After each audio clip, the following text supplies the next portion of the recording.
So osmosis is the passive diffusion of just water molecules, not solutes. So anytime you put a substance into water and that substance dissolves, we call the substance a solute and the water a solvent. And the two of them together make a solution. So when we look at osmosis, we're going to look at the movement of just the water molecules. Remember, passive diffusion is the propensity of things in the universe to move from an area of greater concentration to an area of lesser concentration. So with osmosis, we're going to use what we call a selectively permeable membrane, and that allows the water to move from side to side, but it does not allow the solutes to move from side to side. So we're going to end up with a difference in the water concentration on either side of a membrane. So water can cross normal cell membranes two different ways. They can slip between the molecules of the phospholipid bilayer, and hardly any water is able to do this because of that hydrophobic region in our phospholipid bilayer. On the other hand, we can use aquaporins. These are just specialized water channels that water can move through. When we look at the solutes that could be in water, there are permeable solutes that could pass through the phospholipid bilayer, things that typically are small and nonpolar, like oxygen or carbon dioxide. And there are non-permeable solutes, things that really don't go through the phospholipid bilayer. Anything that is polar, anything that has a charge. Large solutes, none of those things really go through. So the things that are soluble can move right through the membrane, and there's no way to really separate them or to prevent them from crossing the cell membrane. So they're just going to follow their concentration gradient. On the other hand, the non-soluble concentration can be quite a bit different between inside the cell and outside the cell. And because of that, the concentration of water is going to be different inside the cell and outside the cell. And just like all the other passive processes we've talked about with diffusion, we're going to move from an area of greater concentration to an area of lesser concentration. Only in this case, we're going to talk about the concentration of water. So osmosis is the net movement of water. And again, it's going to depend upon that concentration gradient between the water inside of a cell, called the cytosol, and whatever solution the cell is in. And it's always going to move down this concentration gradient, right? It's a passive process, does not require ATP. So we would go from a solution of 1% solute to a solution of 3% solute. Now, that looks a little confusing, doesn't it? I mean, 1 is less than 3, so why is it going from 1 to 3? Well, the problem here is we're talking about the solution. We're not talking about the solute. So in other words, if we have a solution that's 1% solute, then it's 99% solvent. If we have a solution that's 3% solute, then it's 97% solvent. And 99 is greater than 97 because we're talking about the water. We just happen to measure it kind of the opposite. The water is going to move until it reaches equilibrium. So in this case, we're going to have water move from the 1% solute side to the 3% solute side until we have about the same concentration of water on both sides of the membrane. So here is a better example. We've got our water inside the cell and our water outside the cell. So over here on the left is our interstitial fluid, so that's outside the cell. On the right is cytosol, so that's inside the cell. And you'll notice that we've got these little kind of red guys here. These are oxygen molecules, and attached to them are going to be two little oxygen atoms with two hydrogen atoms attached. So that makes water. So although the little red dots you see are going to be water molecules, we've got some glucose molecules here, these little green hexagons. There's some assorted proteins inside the cytosol, and there's also some ions, things like sodium and chloride and calcium. And we've got a couple channels here. So here we've got a nice aquaporin. You can see the little water molecules on the inside here. So water can easily move through the aquaporin and avoid all of this awful hydrophobic region where we've got those nonpolar tails of the phospholipids. So if you look at this, what do we have going on? We've got a lot more solute on this side, all these little different colored boogers here, and a lot less on the inside of the cell. What we do have is more water. So if we're not allowing the small things like the ions to pass, things like the glucose molecule here, you can see there's that little arrow. So it's just kind of bouncing off. It's not going to go through. And same thing with this charged ion on the outside of the cell. It's just going to bounce off that hydrophobic region. So the only thing that can pass in this case is water.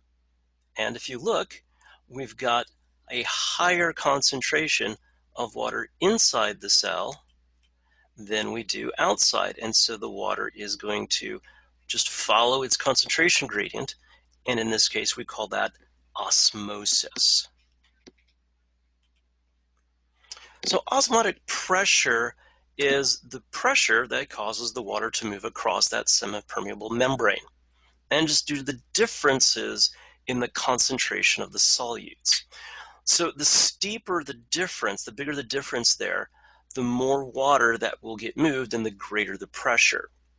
So for instance, when we talked about 97% water and 99% water, those are really kind of close together, not much of a difference.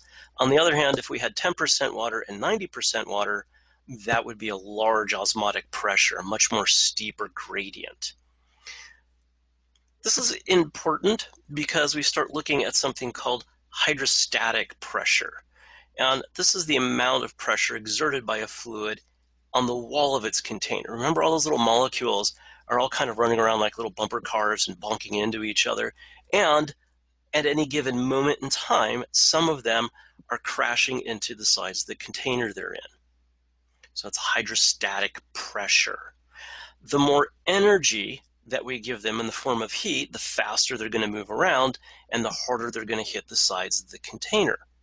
If you give them enough energy, they can hit the sides of the container so hard that they can break it. And this is how steam explosions happen. So here's a cool example. We've got a couple tubes here. On tube A, we have a higher solute concentration, so a lower water concentration. You can see right there. And on side B, we've got lower solute and higher water. And water is what we're moving here with osmosis, and we're always going to move from a high concentration to a low concentration. Now you'll see that the water molecules are fairly small, and the solute is kind of big and chunky. And if we look at our semi-permeable membrane here, this little dashed line, the holes in that membrane are too small for the larger molecules to pass through. So the only thing that can move is the water. So we're going to go from an area of that higher water concentration to the area of lower water concentration. And so the water is going to flow from side B to side A. And side A is going to increase in volume because more water is going over there, and side B will decrease. And this is going to continue until, again, we reach equilibrium. Now, you might think this is kind of lame. I mean, why am I torturing you with osmosis here? Well, it turns out it's kind of critical to staying alive. Cells gain or lose water along with osmosis. And when they do that, it causes a change in the volume of the cell and a change in osmotic pressure. So when a cell is happy normal, we call that tonicity, or the tonicity is the ability of a solution to change a cell. So if we take a cell, think of the cell as being able to know what it's supposed to be as far as water concentration goes. So that's never going to really change from standard. If we take that cell and pop it into a solution, well, that solution could be one of three different things. It could have the same water concentration as the cell. So in that case, we say the tonicity is the same, or it is isotonic. And in this case, water will still move into and out of the cell, but the same of water moving in is going to equal the same amount of water moving out, and so there is no net change. On the other hand, if we take the cell and pop it into a hypotonic solution, hypotonic means there's less solutes or more water outside of the cell. A hypertonic solution is the opposite. There are more solutes or a lower concentration of water outside of the cell. So our isotonic solution, both the cytosol and the solution are going to have the same relative concentration. So things like saline is 0.9% sodium chloride. We do this because that's isotonic with our cells. If we took cells and placed them into a hyper or hypotonic solution, then they're either going to gain or lose volume. The hypertonic solution has a lot more solute and less water. So in other words, if we took, hypotonic solution is a lower concentration of solutes and a higher concentration of water. So if we took, for example, a red blood cell and popped it into a hypotonic solution like pure water, there's no solutes outside, and so the concentration of water is much higher on the outside of the cell. It's pure water, it's 100%, whereas inside the cell it's less than that, and so water will start to move into the cell. The cell will keep increasing in volume, and that's going to cause more pressure on the walls of the cell, and it could become so great that the cell will actually burst. We call that lysis. And if it's blowing up red blood cells, that's called hemolysis or hemolysis. On the other hand, with the hypertonic solution, as I was talking about earlier, we've got a lot more solute in the solution and a lot less water in the solution. So if we take a cell and pop it into something like really salty water, there's more water inside the cell. There's a higher concentration inside the cell, lower concentration outside, and so we're going to get a net movement of water leaving the cell, which is going to cause the cell to shrink and shrivel up. We call that crenation. The cell is crenated. So here's a picture which is helps explain things a lot more. So on the left side, we're going to have our little red blood cells here. These let me pick a different color. These little guys here are our red blood cells, also known as erythrocytes. And you see how they've got this kind of little rubber raft or Cheerio shape? That's completely normal. We like to see that in our erythrocytes. So if we look at the top part of the picture here, here's our big old erythrocyte. And this water moving in is going to equal the water moving out. And so there's no net movement of water. It's not really gaining any. It's not really losing any in total. And so it stays the same shape. And that's the shape it needs to be to do its function. On the other hand, if we put a red blood cell into a hypotonic solution, do you see how this is, wrong color again, do you see how this little guy is like a beach ball? Water is going to flood into the cell and it's going to swell up. And it could pop, it could rupture, at which point the cell's dead and can no longer do its function. And red blood cells carry oxygen, and so if you have a bunch of hemolysis, then that's not good. You're not delivering oxygen to your tissues like you should be. A hypertonic solution, on the other hand, water's leaving the cell, and the cell is going to crenate. Do you see how these cells here are all kind of wrinkled around the outside? It's because they're shrinking, they're losing volume. And again, that's going to interfere with their function. So why is this important? Who cares, right? Well, you may have heard in the last couple of years, there's been a couple cases where people will die from drinking too much water, such as fraternity hazing. There was a contest in California, that one's been about 10, 15 years ago, where a woman died from drinking too much water. So as the water that you drink goes into your body, that's a very, very hypotonic solution, and that causes your cells to swell. Now, if you drink a bunch of water um, all at once, if it's not too much, you're eventually going to get rid of it. Your body's really good at maintaining homeostasis. But if you drink a whole bunch very quickly, then your cells start to swell, and that's not good. It interferes with their function, especially if they're your brain cells.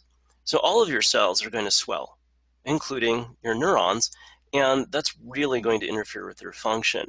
As the brain starts to swell, it puts a lot of pressure on the inside of the skull, and the pressure is going to start to force the brain down through the biggest hole in your skull called the foramen magnum. Unfortunately, the part of the brain that sits just above the foramen magnum is called the medulla oblongata, and it does a few little functions, such as keeping your heart beating and making you breathe. And so when you cram the medulla down into the foramen magnum and start choking it, your body stops breathing and your heart doesn't beat anymore, and then you die. So this is why osmosis is really important. You have to have the proper or isotonic solution for your cells in order to be happy. So this is also kind of the idea behind Gatorade, for example. Gatorade is supposed to have electrolytes in it, and these are things that are going to help balance it out as far as tonicity. Unfortunately, they tend to pump a lot of sugar in there because nobody likes drinking salty things. Remember, your blood is going to be isotonic with your blood cells, so any kind of fluid that you're drinking that's isotonic with blood is going to be exactly as salty as blood, and nobody really likes to drink that kind of thing. And so they throw a lot of sugar in there to help make it a little more palatable.